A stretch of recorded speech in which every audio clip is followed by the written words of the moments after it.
Assalamualaikum teman-teman, seperti biasa sebelum mulai Mimin mendoakan semoga teman-teman semua selalu dalam keadaan sehat walafiat. Oke, kali ini kita akan melanjutkan Martial Master versi novel bagian 248. Bagi yang baru bergabung, selamat bergabung, dan bagi yang belum subscribe dulu lah agar Mimin tambah semangat lagi nih bikin videonya. Oke, kalau sudah kita langsung masuk ke isi ceritanya.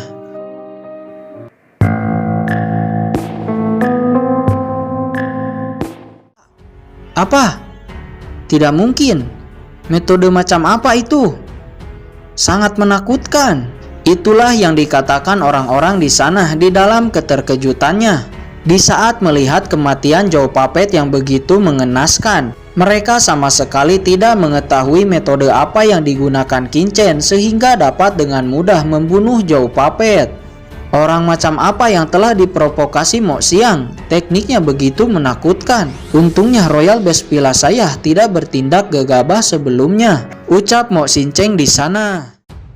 Wajah semua orang nampak sangat jelek dan yang memiliki ekspresi paling muram adalah pangeran ke-6. Bagaimana tidak, seorang Wu Jun Pan Xiong dengan mudah dibunuh hanya dengan mengaktifkan formasi. Seorang master formasi tingkat 6 Joe Puppet dibunuh hanya dengan satu segel tangan dan mati dengan singkat. Bahkan Qin-Chen ini melakukan semua itu dengan santai. Metode-metode ini sangat aneh dan menakutkan. Dan yang paling mereka heran, dia hanya seorang anak remaja. Bagaimana ini mungkin? Mereka yang sebelumnya ragu dengan ucapan Qin-Chen yang mengatakan asal-usulnya dari kekuatan besar di daratan, sekarang mulai mempercayainya. Pada saat ini, Qin-Chen memandang semua orang yang terkejut, namun tidak ada yang maju ke depan. Qin-Chen menggeser pandangannya ke arah Pangeran Xiao Shuang dan berkata, "Pangeran ke-9 Xiao Shuang, apakah kamu ingin keluar?"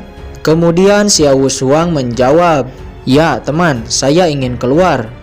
Baiklah, karena pangeran ke-9 adalah orang yang baik. Pangeran dan kelompoknya hanya perlu 50% tanaman obat spiritual untuk bisa keluar dari sini, ucap Qin-Chen dengan sedikit senyuman. Oke, baiklah, kata Xiao Shuang lalu memberikan 50% tanaman obat yang ia peroleh kepada Qin-Chen. Bisakah saya keluar sekarang? Kata Xiao Shuang yang sedikit pahit. Karena pangeran telah memberikan 50% tanaman obatnya, tentu saja. Sekarang panggillah semua orang-orang pangeran, saya akan mulai mengirim keluar kalian semua, kata Qin-Chen. Semua orang-orang Xiao Shuang pun maju ke platform batu. Di antaranya ada gadis muda Xiao Wurou. Dia cemberut menatap Qin-Chen dan berkata, "Ternyata kamu orang seperti ini, saya telah salah menilaimu." Mendengar itu, Qin-Chen tersenyum masam dan berkata, "Adik, kamu akan tahu seberapa baiknya aku di masa depan." Pada saat ini, semua orang-orang Xiao Shuang telah memasuki platform batu. Sedangkan semua orang di sana memperhatikan kelompok dinasti Daxia yang telah memasuki platform batu. Lalu, dengan segel pengaturan Qin-Chen, sebuah cahaya putih menyelimuti Xiao Shuang dan yang lainnya. Sesaat kemudian mereka pun menghilang. Mereka benar-benar pergi, ucap orang-orang di sana yang nampak ingin segera pergi juga. Lagi pula mereka pasti lebih memilih memberikan tanaman obat spiritualnya daripada harus tinggal di sini selamanya. Pada saat ini satu persatu kelompok mulai memberikan 60% tanaman obat yang didapatnya kepada Qin-Chen dan pergi dari pusat reruntuhan. Selama dia tidak memiliki konflik dengan Qin-Chen, maka Qin-Chen hanya meminta 60% saja. Tiba pada saatnya giliran Papiliun Xuanyin yang maju ke depan. Penatua Luo Ying berkata, "Anak muda, kamu sangat jenius. Keterampilan formasimu sangat menakjubkan. Saya sangat mengaguminya. Jika ada waktu, kamu bisa berkunjung ke Papiliun Xuanyin saya. Saya akan menyambutmu sebagai tamu kehormatan." ucap Penatua Luoying sambil mengeluarkan tanaman obat spiritualnya. Gadis muda yang bernama Jiwei di sisi Penatua Luoying juga tersenyum kepada Qinchen. Jiwei ini memiliki wajah yang sangat cantik, kulitnya putih, bibirnya merah. Bahkan jika dibandingkan dengan Yu Qiansu, mungkin lebih cantik gadis bernama Jiwei ini. Dihadapkan dengan senyuman Jiwei dan kata-kata Penatua Luoying, Qinchen berkata, "Terima kasih atas niat baik Anda." Di saat Qinchen menerima tanaman obat spiritual dari Luoying dan mendapati hanya 50% tanaman obat yang diberikan, Qinchen berkata, "Saya telah menghitung tanaman obat yang kalian peroleh, di antaranya ini hanya 50%, jadi mari selesaikan sisanya."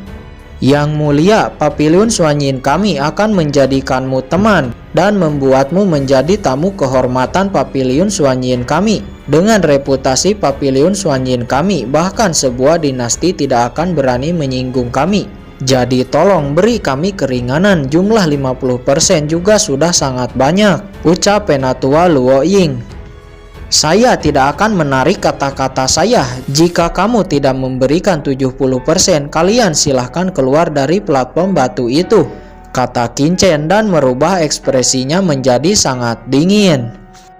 Teman, tanaman obat ini sangat penting bagi saya, terutama tanaman Huajun. Dengan itu saya dapat menerobos ranah Wujun dan kemudian memenuhi kualifikasi untuk menjadi murid istana berkabut, ucap Jiwei dengan tatapan mata yang nampak sedikit merayu Qinchen. Apa kamu bilang? Istana berkabut? Kata Qinchen yang nampak merubah ekspresinya. Ya, istana berkabut. Kamu pasti mengetahuinya. Istana berkabut didirikan oleh Tuan Permaisuri tertinggi 300 tahun yang lalu. Pada saat ini, Tuan Permaisuri itu telah menjadi praktisi tertinggi di benua ini. Dan yang harus kamu ketahui, Papiliun Suanyin kami berafiliasi dengan istana berkabut itu. Dan Jiwei ini akan menjadi murid istana berkabut dan nantinya akan menjadi bawahan permaisuri Sangguan Xin-er. Jadi saya menyarankan kamu untuk tidak bertindak gegabah dan kirim kami keluar, ucap Penatua Luoying yang melihat ekspresi Qinchen berubah dan berpikir bahwa Qinchen akan takut dengan istana berkabut. Mendengar ini, ekspresi Qinchen nampak sangat marah, matanya nampak sangat dingin. Dia merasa ada sebuah rasa sakit yang sangat dalam melonjak dari dalam hatinya. Lalu niat membunuh yang sangat mengerikan melonjak dari tubuhnya.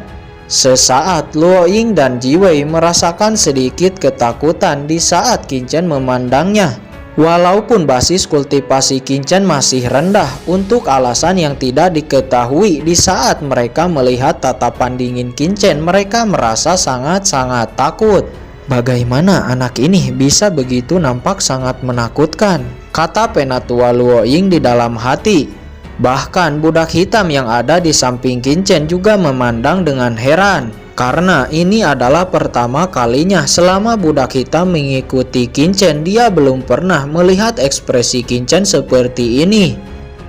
Dengan kekuatanmu yang biasa saja, mungkinkah kamu menjadi murid istana berkabut, kata Qinchen. Jiwei ini adalah jenius dari Papiliun Suanyin saya, tentu dia akan mampu menjadi murid istana berkabut. Bahkan jika tidak, mungkin Jiwei akan menjadi murid luar istana berkabut, kata Penatua Luoying. Murid luar, kata Qinchen yang nampak tanda tanya. Ya, murid luar, itu adalah istana berkabut di bagian utara, kata Luoying. Jadi begini, istana berkabut ini memiliki istana berkabut utama, yaitu Mystic Palace. Dan setiap wilayah di daratan ada satu istana berkabut yang mengontrol wilayah itu, yang bisa disebut cabang luar istana berkabut. Oke, lanjut. Apa? Di setiap wilayah memiliki satu cabang istana berkabut? Sangguan Xin-er ini sangat ambisius. Tak kusangka setelah 300 tahun, tentakel Sangguan Xin-er ini telah menyebar ke seluruh benua, kata Qinchen. Berani-beraninya kamu menyebut permaisuri tertinggi dengan namanya. Apakah kamu ingin mati? Ucap Luoying yang nampak marah. Pelacur itu tidak layak dipanggil permaisuri tertinggi, kata Qinchen menghina. Apakah kamu sudah tidak waras? Ucap Luo Ying yang seketika ekspresi marahnya berubah menjadi ekspresi ketakutan dan keheranan. Jika hinaan ini didengar oleh istana berkabut, mungkin negeri 100 dinasti ini akan dimusnahkan, kata Luo Ying. Orang ini benar-benar sudah tidak waras, kata pangeran ke-6 dinasti Dazhou.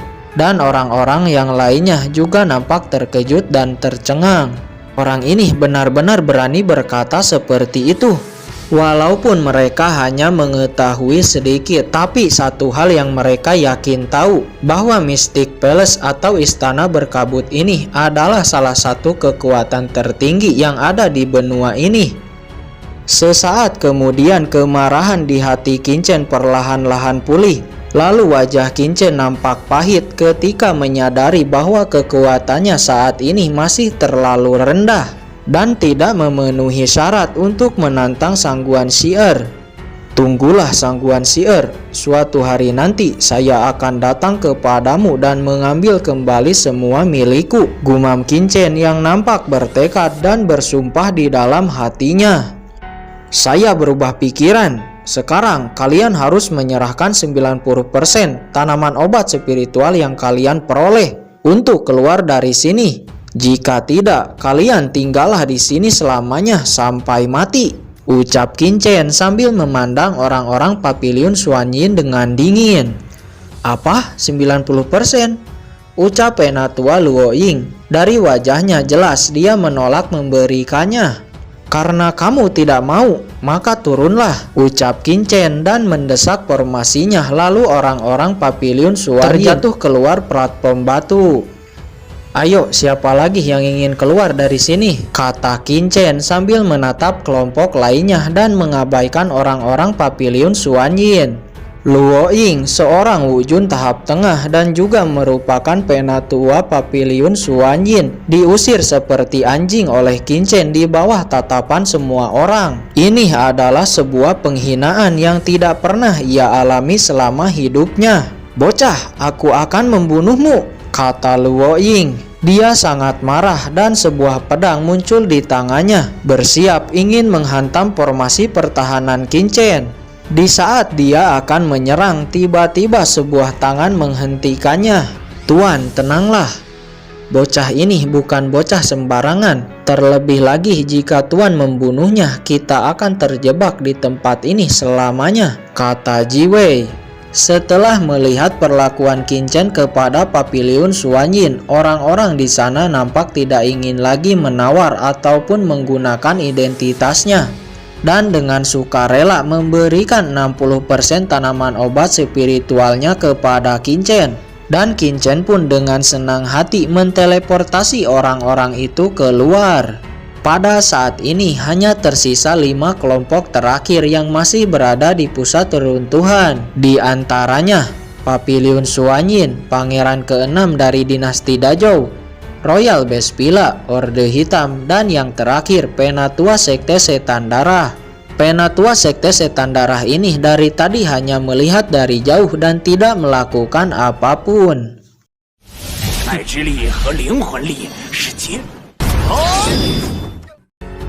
Oke guys, sudah dulu ya. Jangan lupa subrek biar lanjut terus ceritanya. Bagi yang sudah subrek, mudah-mudahan dimudahkan rezekinya. Mimin undur diri. See you next and goodbye.